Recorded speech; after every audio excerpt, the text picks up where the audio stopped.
Dr. Ben Carson had previously come out against using fetal tissue for scientific research. Now, he stated his disapproval of the practice in the wake of the manufactured Planned Parenthood scandal, where everyone was saying that they were profiting off of selling fetal tissue and fetal organs, but that wasn't the case. If you watch the video, you'll see that it was the tissue was being donated and the costs being negotiated were just the prices paid to transport the tissue.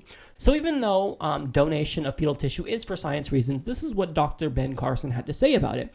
He called it disturbing and said people who don't even realize the callousness with which we are treating human life by utilizing fetuses for scientific research. Now, he also said that the benefits of fetal research are overpromised. So it's clear his condemnation of it is unequivocal. He's 100% against it, right? He thinks it's disturbing. He thinks that it's callous. Well, there's just one problem with that. BuzzFeed explains, late on Wednesday, an OBGYN and science writer Jen Gunter revealed on her blog a 1992 study in which Carson and 3 other colleagues used fetal tissue from the fetal brain and nasal cavity to better understand the development of the chambers or ventricles of the brain. These tissues were obtained from 2 fetuses aborted at the 9th and 17th week of gestation, the paper says. Now, here's what he said specifically about using 17-week-old fetuses. At 17 weeks, you've got a nice little nose and little fingers and hands, and the heart's beating. It can respond to environmental stimulus. How can you believe that that's just an irrelevant mass of cells? That's what they want you to believe, when in fact, it's a human being. So we see the blatant contradiction right here. Now, he responded to the releasing of this study with this statement. There is absolutely no contradiction between the research I worked on in 1992 and my pro-life views. The issue of fetal tissue has everything to do with how the tissue is acquired. My primary responsibility is that research was operating on people to obtain diseased tissue for comparison to bank tissue samples. Killing babies and harvesting tissue for sale is very different than taking a dead specimen and keeping a record of it, which is exactly the source of the tissue used in our research.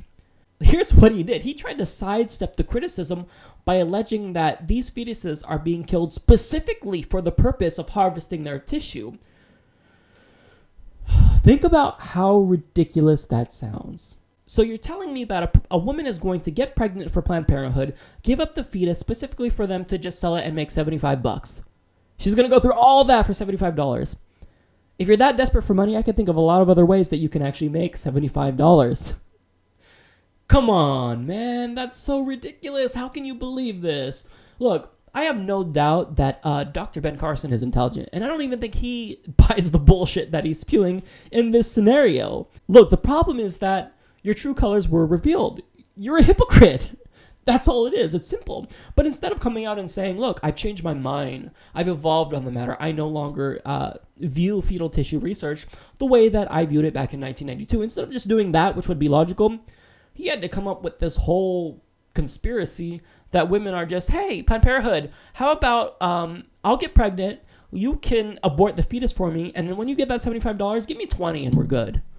Come on, that's so preposterous. It's so ridiculous that no rational human being can believe that. None, no, not a single one. So if you believe that, you're just not rational.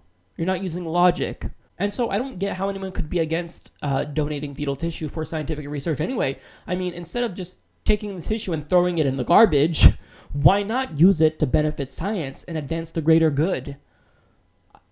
It just blows my mind. I mean, Ben Carson went full-on Rick Santorum, Donald Trump, Ted Nugent crazy here, because that's not something that a rational person who's a world-renowned neuroscientist would say. It's just not. This is so unorthodox. So, Ben, when it comes to your field of neuroscience, you're fantastic. We can't fault you for that. But when it comes to being a politician and politics in general, you've got to brush up on your skills, because you are proving that you are a terrible candidate. Step it up, man.